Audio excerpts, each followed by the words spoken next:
बिस्मिल्लाहिर्रहमानिर्रहीम। Question number 11 इसको मैं सॉल्व करने लगा हूँ। यह matrix A is equal to 1 minus 1 2 0 3 1 और मैट्रिक्स बी है 1 1 3 2 0 माइनस 1। ये हमारे पास मैट्रिक्स ए है और मैट्रिक्स बी हमने शो क्या करना है, ए बी को मल्टीप्लाई करके उसका ट्रांसपोज लेना है और बी का ट्रांसपोज लेके और ए का ट्रांसपोज लेके उनको मल्टीप्लाई करना और ये दोनों इक्वल शो करना है। आप चेक करें मैट्रिक्स ए का ऑर्डर क्या है, 2x3, उसके दो रोज़ हैं और 3 कॉलम्स हैं। ये देखें 2x3। और मैट्रिक्स बी का ऑर्डर क्या है, 3x2, उसका ऑर्डर है 3x2। अगर आप चेक करें तो आप ए बी इन दोनों को मल्टीप्लाई कर सकते हैं, मल्टीप्लिकेशन पॉसिबल है ना। ए बी का ऑर्डर देखें 2x3 3x2, इनर वाले दोनों सेम है और आउटर वाला जो है वो उसका ऑर्डर बन जाएगा 2x2। इसका मतलब है जो ए बी मल्टीप्लाई होंगे तो उनका जो बन जाएगा प्रोडक्ट मैट्रिक्स, उसका ऑर्डर क्या होगा 2x2। तो ये देखें मैं मल्टीप्लाई करने लगा हूँ ए बी को, ए लिखें बी लिखें, 1 -1 2 0 3 1, ये मैट्रिक्स ए आ गया और ये मैट्रिक्स बी 1 1 3 2 0 -1। ये मल्टीप्लाई करें 1 को 1 के साथ तो 1 आ जाएगा, -1 को 3 के साथ तो -3 आ जाएगा, 2 को 0 के साथ तो 0 आ जाएगा। इस तरह फिर इसको आगे 1 को 1 के साथ तो 1 आ जाएगा, -1 2 तो -2 आ जाएगा, 2 और -1 तो -2 आ जाएगा। इसी तरह 0 को 1 के साथ तो 0 आ जाएगा, 3 को 3 के साथ तो 9 आ जाएगा, 1 को 0 के साथ तो 0 आ जाएगा, 0 को 1 के साथ तो 0 आ जाएगा, 2 को 3 के साथ तो 6 आ जाएगा, 1 को -1 के साथ तो -1 आ जाएगा। ये देखिए हमारे पास मैट्रिक्स आ गए भी, ये यहाँ पे आ जाएगा -2, वहाँ पे आ जाएगा -2 4 और 1, तो ये बन जाएगा -3, यहाँ पे आ जाएगा 9 और यहाँ पे आ जाएगा 5। ये हमारे पास क्या आ गया है, मैट्रिक्स ए बी, ये आ गया। अब हमने मैट्रिक्स ए बी का लेना है ट्रांसपोज। ये है मैट्रिक्स ए बी और इसका ट्रांसपोज। ट्रांसपोज में हम क्या करते हैं, रोज़ को कॉलम्स में, ये जो पहली रो आपको नज़र आ रही है ना -2, इसको हमने पहला कॉलम बना दिया। दूसरी रो आपको नज़र आ रही है 9 और 5, इसको मैंने दूसरा कॉलम बना दिया। इसको आप क्या कह दें, इक्वेशन नंबर 1। अब आपने राइट हैंड साइड सॉल्व करनी है, which is B transpose into A transpose. सबसे पहले आप क्या करेंगे, बी का ट्रांसपोज लेंगे, ये बी है, बी का ट्रांसपोज क्या बन जाएगा 1, उसकी जो रोज है वो कॉलम्स बनेगा 1 1 3 2 0 -1। ये हमारे पास आ गया बी ट्रांसपोज। इसी तरह ए ट्रांसपोज हमारे पास क्या बन जाएगा, ये वाला आपको पर नज़र आ रहा है ए, तो ये क्या बन जाएगा आपके पास ए का ट्रांसपोज, इसकी जो पहली रो है वो कॉलम बनेगा 1 -1 और 2 0 3 और 1। ये देखिए ये ए का ट्रांसपोज बन गया। अब हमने इन दोनों को मल्टीप्लाई कर देना है, ये आ जाएगा बी ट्रांसपोज, ये आ गया ए ट्रांसपोज। ए ट्रांसपोज पहले बी ट्रांसपोज लिखना है, वो 1 3 0 1 2 -1, फिर हमने ए ट्रांसपोज लिखना है 1 0 -1 3 2 1। ये देखिए ये इन दोनों को मैं मल्टीप्लाई करने लगा हूँ यहाँ पे, ये 1 × 1 तो 1, 3 × -1 तो -3, 0 × 2 तो 0।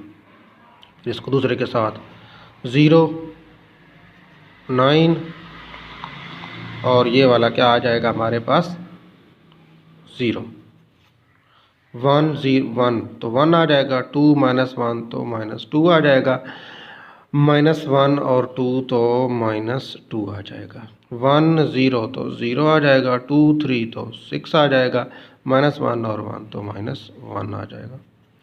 तो आप इसको सॉल्व करें तो ये बन जाता है आपके पास ये -2 और ये 9 और ये वाला -3 और ये वाला 5। आप यहाँ पे चेक करें, जो आंसर आया है ना बी ट्रांसपोज ए ट्रांसपोज का -2 9 -3 5, वही answer A B whole transpose का आया था, वही आंसर इसका आया था, इक्वेशन नंबर 1। इसको आप क्या कह दें, इक्वेशन नंबर 2। तो यहाँ पे हमारे पास क्या शो होगा, equation 1 is equal to equation number 2। तो यहाँ पे आपने एंड पे क्या लिख देना है, हैंस प्रूव, ये आप लिखना ज़रूर है। यहाँ पे एंड पे आपने क्या लिखना है, फ्रॉम इक्वेशन 1 एंड इक्वेशन 2, क्या लिखना आपने, दोबारा सुन लें, from equation 1 and equation 2 we have, end पे आपने ये लिख देना है, ये शो दैट नहीं लिखना, ये लिख देना A B whole transpose is equal to B transpose A transpose, ये आपने लिख देना। तो ये हमारे वाला ये वाला एक क्वेश्चन कंप्लीट हो गया। आई थिंक आप इससे बाकी जो इसके साथ मिलते जुलते क्वेश्चन है वो आप कर लेंगे। उसके बाद मैं ये वाले 3 क्वेश्चन करने लगा हूँ, ये वाले लास्ट वाला। इसमें वो कहता है a plus B into A minus B not equal to A square minus B square. ये वो कहता है कि मैट्रिसेस में ये इक्वल नहीं होते, अदरवाइज ये इक्वल होते हैं, ये मैट्रिसेस में तीनों इक्वल नहीं होते। अब हमने ये देखना चाहते हैं कि ये मैट्रिसेस में 3 इक्वल क्यों नहीं होते। तो इसमें बस आप सिर्फ एक छोटी सी बात आप याद रखें, तो आप चेक करें कि आपके पास एक मैट्रिक्स है ए, उसको आप ले लें 1 2 3 4, और एक आप मैट्रिक्स ले लें उसको आप ले लें 3 2 1 0। ये हमने एक और मैट्रिक्स ले लिया। आप इन दो मैट्रिक्स को मल्टीप्लाई करें, ए बी इसका फाइंड करें और इसका बी ए फाइंड करें। आप ये दो मैट्रिक्स मैंने लिए कोई, तो आप इनको मल्टीप्लाई करें, एक दफ़ा ए बी और एक दफ़ा बी ए। तो आप चेक करना, देखना कि जो ए बी का आंसर है वो बी ए के बराबर नहीं आएगा, ये दोनों डिफरेंट आ जाएंगे। आप कोई से दो मैट्रिक्स लेके उनको मल्टीप्लाई करके चेक करें तो ये दोनों इक्वल नहीं आएंगे। तो इससे हमें क्या पता चलता है, in matrix A B is not equal to B A in general. कभी कभार इक्वल आ भी जाते हैं लेकिन ज़्यादातर ये इक्वल नहीं होते, एक्सेप्शनल रेयर केसेस होते हैं, ये सम टाइम इक्वल आ जाते हैं। जब आइडेंटिटी के साथ अक्सर मल्टीप्लाई होते हैं तो फिर इक्वल आते हैं, अदरवाइज इन जनरल ये इक्वल नहीं होते। तो रूल तो ला तो तभी बनता है ना जब जनरली इक्वल हो जाए। तो आप बस ये याद रखिए कि मैट्रिसेस में A B is not equal to B A होता है, बाकी हर जगह पे दोनों बराबर ही होते हैं। इसी फैक्ट्स को हमने यूज़ करके हमने इनको प्रूव करना है। तो इसका ये फर्स्ट पार्ट है, ये सेकेंड और ये थर्ड। सबसे पहले फर्स्ट पार्ट क्या कहता है, A plus B into A minus B. इन दोनों को मैं मल्टीप्लाई करने लगा हूँ, ए into A minus B plus ये दूसरे वाला B into A minus B. यही तरीका होता है ना मल्टीप्लिकेशन का। ए को इसके साथ मल्टीप्लाई करें तो ये बन जाएगा ए स्क्वायर, ए को बी के साथ मल्टीप्लाई करेंगे तो माइनस ए बी बन जाएगा, बी को ए के साथ मल्टीप्लाई करेंगे तो प्लस बी ए बन जाएगा, बी को बी के साथ मल्टीप्लाई करेंगे तो माइनस बी स्क्वायर बन जाएगा। ये बात समझ आई कि नहीं।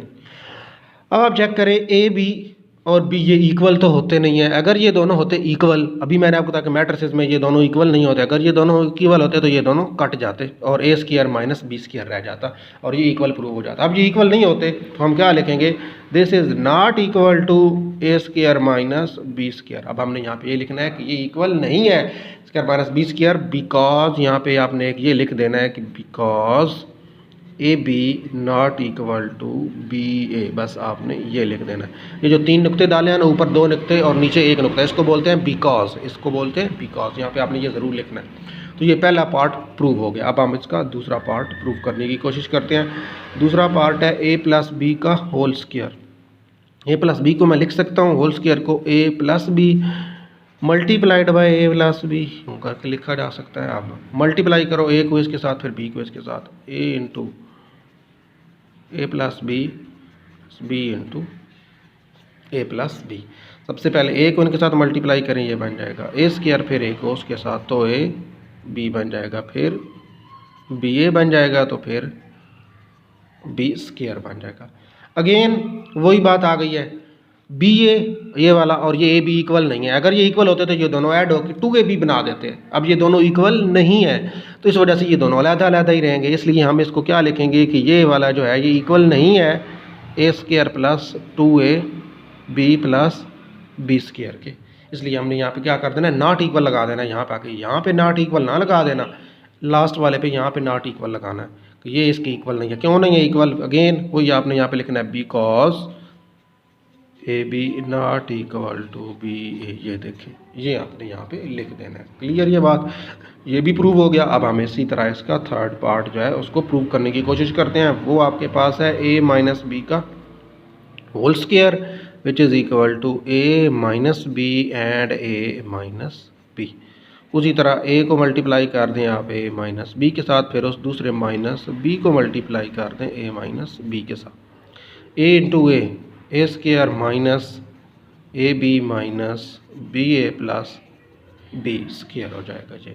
अगेन अब ए बी और बी ए दोनों बराबर होते, ये दोनों ऐड अप होके -2ab बना देते।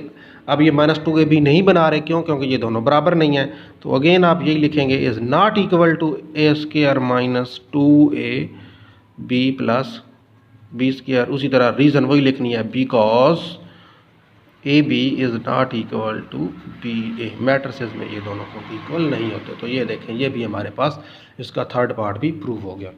ये आपकी 5.2 जो है अब कंप्लीट होगी। उसके जो बाकी क्वेश्चन रहते हैं वो आप लोग जो है वो खुद कर लीजिएगा। अगर किसी बच्चे को किसी क्वेश्चन की समझ नहीं आती तो आप बेटा कोई बात नहीं, आप मुझे ऑडियो भेज दिया करें या फिर आप मुझे कोई ग्रुप में कोशिश किया करें, भेज दिया करें अलहदा से मैसेज। पर्सनली फिर मुश्किल हो जाता है एक एक बच्चे के मैसेज पढ़ना। आप मुझे ऑडियो भेज दिया करें, उसका ग्रुप के अंदर ही कोई कर दिया करें, उसका फ़ोटो बना के भेज दिया करें किस पॉइंट की समझ नहीं आई। तो कोई बात नहीं, मैं आपको बता दूँगा।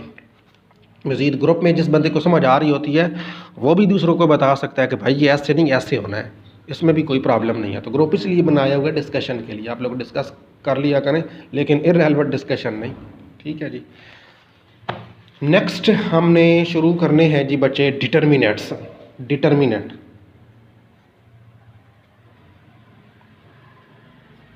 Determinants of 2x2 matrix. ये 2x2 मैट्रिक्स का डिटर्मिनेंट का तरीका है। सपोज आपके पास कोई मैट्रिक्स है ए, उसके एलिमेंट्स हैं 2 - 5 7 3। तो इन दोनों को मल्टीप्लाई कर दें, ये क्या बन जाएगा 3 2 6। उसके बाद माइनस और इन दोनों को मल्टीप्लाई कर दें तो ये क्या बन जाएगा -35। इन दोनों को आप सिंप्लीफाई करें, ये बन जाएगा 6 + 35 विच इज़ इक्वल टू 41। तो इसका डिटर्मिनेंट क्या आ गया, इसको आप क्या लिखेंगे ए डिटर्मिनेंट। और ये बात मैंने आपको पहले भी बताई थी। ये तरीका है 2x2 मैट्रिक्स का डिटर्मिनेंट लेने का। और यहाँ पे मैंने एक और बात भी आप लोगों को बताई थी, और यही वाला तरीका है 1x1 वाले का। अगर आपके पास कोई मैट्रिक्स ए जो है वो आ जाता है, ये खाली यही आ जाता है, तो आप इसका डिटर्मिनेंट क्या लेंगे, A determinant is equal to 2, और वो 2 ही आ जाएगा। जो सिंगल 1x1 मैट्रिक्स होता है उसका डिटर्मिनेंट वही आ जाता है। और डिटर्मिनेंट हमेशा स्क्वायर मैट्रिक्स के होते हैं, ये बात भी आपको बताई थी। और एक और बात बताई थी, सिंगुलर और नॉन सिंगुलर मैट्रिक्स। अब आप लोग मुझे बताएंगे कि सिंगुलर मैट्रिक्स और नॉन सिंगुलर मैट्रिक्स क्या होते थे। यहाँ तक बात है 1x1 मैट्रिक्स और 2x2 मैट्रिक्स के डिटर्मिनेंट लेने का। अब हमने सीखना है 3x3 एंड 4x4 मैट्रिक्स के डिटर्मिनेंट लेने का तरीका। ये अब हमने सीखना है। चेक करें, ये मैं आपको सिखाने लगा हूँ। डिटर्मिनेंट्स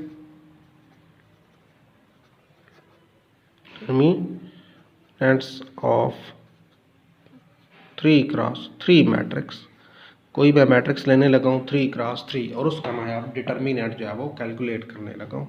कोई मैट्रिक्स 3x3, सपोज ये आपके पास एक मैट्रिक्स है ए इज़ इक्वल टू 1 5 3 2 4 0 -2 3 8।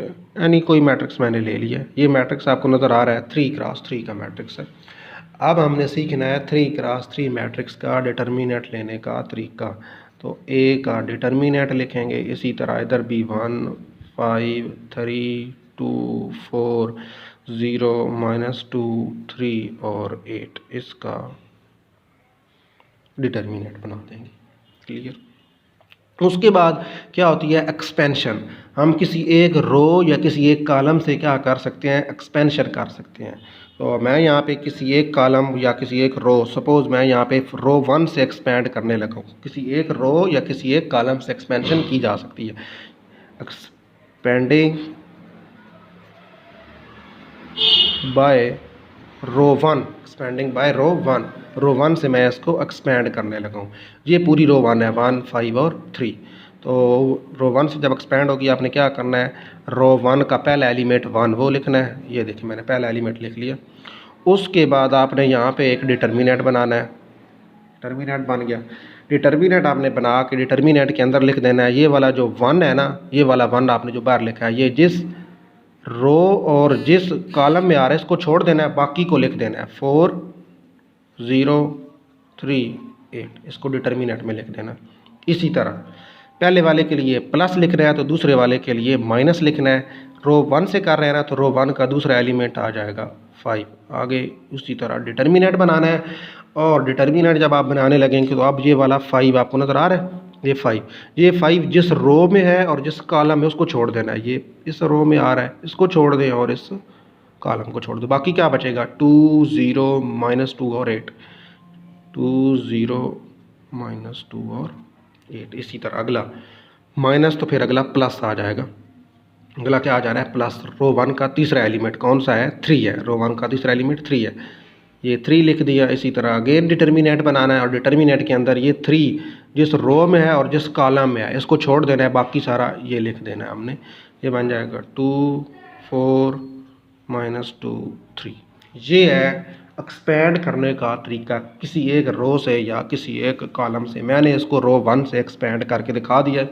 रो 1 से एक्सपेंड करते हुए आपने इस बात का ख्याल रखना है कि पहला एलिमेंट प्लस, दूसरा माइनस, फिर तीसरा प्लस। आगे कोई चौथा एलिमेंट होता तो अगेन वो माइनस हो जाता। मीन अल्टरनेट चलना है, पहला प्लस दूसरा माइनस, फिर प्लस फिर माइनस, अल्टरनेट आपने इस तरह करके चलते जाना है। अब ये क्या बन गया, ये 2 क्रॉस 2 का मैट्रिक्स बन गया। ये भी 2 क्रॉस 2 का मैट्रिक्स डिटर्मिनेंट बन गया। ये भी 2 क्रॉस 2 का डिटर्मिनेंट बन गया। 2 क्रॉस 2 का डिटर्मिनेंट अभी आपने ऊपर सीखा है। इस डिटर्मिनेंट को आप सॉल्व कर दें, ये 3 टर्मिनेंट अलग अलग से सॉल्व हो जाएंगे। ये पहले 1 आ जाएगा बाहर, ये 8 × 4 32 आ जाएगा। 3 × 0 तो -0 आ जाएगा। आगे ये वाला -5 आ जाएगा। 8 × 2 16, उसके बाद माइनस एक फार्मूले वाला और एक माइनस ये वाला, तो ये हो जाएगा +2 0 हो जाएगा। उसके बाद यहाँ पे आ जाएगा +3 × ये 3 2 टाइम 6, उसके बाद एक माइनस फार्मूले वाला और एक माइनस ये दोनों मिलके प्लस दे देंगे 4 2 टाइम 8 आ जाएगा यहाँ पे। इसको आप सिंप्लीफाई कर लें, ये बन जाएगा 32। ये क्या बन जाएगा -16 5 बार 80, और वो क्या बन जाएगा प्लस का 8 और 6 14, 14 3 बार 42 42। इन तीनों को आप सिंप्लीफाई कर लें। 32 और 42 कितने होते हैं, ये बन जाएगा आपके पास 2 और 2 4, ये आ जाएगा 4 और 4 और 3 7 7 आ जाएगा। 2 और 2 4, 4 और 3 7 और -80। ये आंसर आ जाएगा आपके पास -6। तो आपके पास जो ए था उसका डिटर्मिनेंट क्या आ गया है -6। ए का डिटर्मिनेंट क्या आ गया है -6। ये हमारे पास तरीका है 3 क्रॉस 3 मैट्रिक्स का डिटर्मिनेंट लेने का। दोबारा सुन लें, मैं रिवाइज़ करने लगा हूँ, ध्यान से सुनिएगा। मैट्रिक्स लेना है, मैट्रिक्स को डिटर्मिनेंट की फॉर्म में लिखना है। एक्सपेंडिंग बाय रो 1 से एक्सपेंड कर रहे हैं। रो 1 से एक्सपेंड करते हुए आपने रो 1 का पहला एलिमेंट उठाना है, ये वाला 1, ये माने उसका पहला एलिमेंट, ये 1 आपको ये उठा लिया, इसको इधर लिखा और प्लस के साथ लिखना है पहला एलिमेंट। उसके बाद ये 1 जिस रो में है और जिस कॉलम में है उसको छोड़ देना है, बाकी लिख देने हैं। बाकी ये 4 बचते हैं तरतीब से, ये 4 0 4 0 3 8 3 8। इसी तरह अगला पहला +1 था तो अगला -5 लगाना है, ये दूसरा एलिमेंट रो 1 का -5। इसी तरह -5, ये 5 जिस रो में है और जिस कॉलम में उसको छोड़ दें, बाकी सारा तरतीब से लेके। ये 2 0 -2 है, 2 0 -2 है। अगला ये प्लस में माइनस का आया था तो अगला आएगा प्लस का और इधर से उठाना है, ये 3 है प्लस का तो ये 3 आ जाएगा। 3 जिस रो में है और जिस कॉलम में इसको छोड़ देना है, बाकी ये 2 4 -2 3 2 4 -2 3 लिख देना। उसके बाद इस डिटर्मिनेंट को सॉल्व करना। ये 2 क्रॉस 2 का बन गया, ये भी 2 क्रॉस 2 का बन गया, ये भी 2 क्रॉस 2 का बन गया। ये 2 क्रॉस 2 के सॉल्व करने आपको आते हैं, इनको सॉल्व करके सिंप्लीफाई करना है तो आपके पास 3 क्रॉस 3 का डिटर्मिनेंट सॉल्व हो जाएगा। अब इस मेथड से आप नेक्स्ट एक्सरसाइज जो है 5.3 आई थिंक उसका पहला क्वेश्चन कंप्लीट कर सकते हैं। वहाँ पे जस्ट डिटर्मिनेंट लेने हैं 2 क्रॉस 2 के, 1 क्रॉस 1 के और 3 क्रॉस 3 के, तो आप उनके डिटर्मिनेंट सॉल्व करेंगे पहले वाला यूज़ करते हुए। वहाँ पे आपको जो नज़र आएगा आई थिंक पहले 2-3 क्वेश्चन जो हैं वो 1 क्रॉस 1 के डिटर्मिनेंट है और नेक्स्ट जो है वो 2 क्रॉस 2 के डिटर्मिनेंट है और नेक्स्ट जो है वो 3 क्रॉस 3 के डिटर्मिनेंट है। ये सारे डिटर्मिनेंट आपने सॉल्व करने हैं। और सेम अगर 4 क्रॉस 4 का आ रहा है तो उसमें भी यही आपने मेथड अडॉप्ट करना है। जस्ट यहाँ पे जिस तरह के ये 3 छोटे डिटर्मिनेंट नज़र आ रहे हैं तो यहाँ पे एक चौथा डिटर्मिनेंट छोटा आपको नज़र आने लग जाएगा। यहाँ पे पहला प्लस, दूसरा माइनस, अगला प्लस तो अगला फिर माइनस आ जाएगा। यहाँ पे सपोज अगर कोई एक एलिमेंट 5 होता तो मैं उस 5 को यहाँ पे लगा देता और उस 5 को जिस रो में था और जिस कॉलम में था उसको छोड़ देते तो उस डिटर्मिनेंट को हम सॉल्व कर लेते।